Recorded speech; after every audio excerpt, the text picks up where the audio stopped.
I'm Brandon Cullins, and I want to talk to you a little bit about using a bonnet on a horse.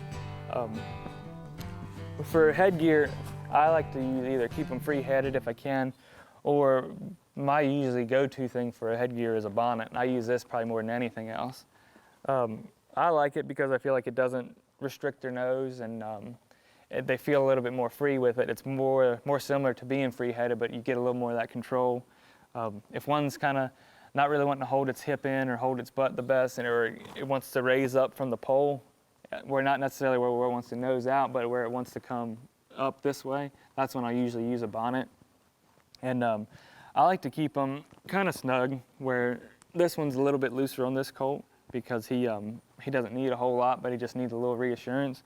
But I like it to keep it a little bit snug, because if you keep it too loose and they got their head up in there and it's flapping around, then like you kind of defeats the purpose.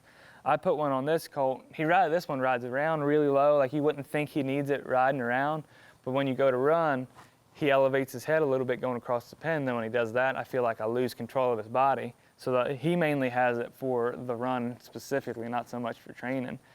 And every horse is different. Like there's a million reasons to use it and a million reasons not to. But that's like I said, my go-to is more just control of their body and a little bit to back them off a hair. But that's what I believe on them. Like I said, you definitely need to keep them kind of snug, but you don't want to bite too snug. Well, you'll feel it when you get on them. Everything will be right here, and they feel like they can't move their feet.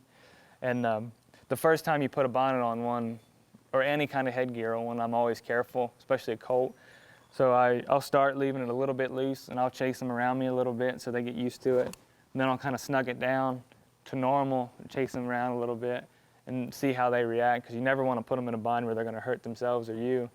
And then I'll actually snug it a little bit over snug, and then chase them around a little bit, and so that they know, like when they hit it, because if you just stick it on them and then go run a set of barrels or something, and they go make a move and they hit it and it spooks them, like bad things can happen. So that's why I'll snug it down a little bit over tight, where it's really getting a hold of them, move them around a little bit, and then I'll loosen it back up and then get on them and go. But I feel like you never want to surprise one with any kind of headgear. And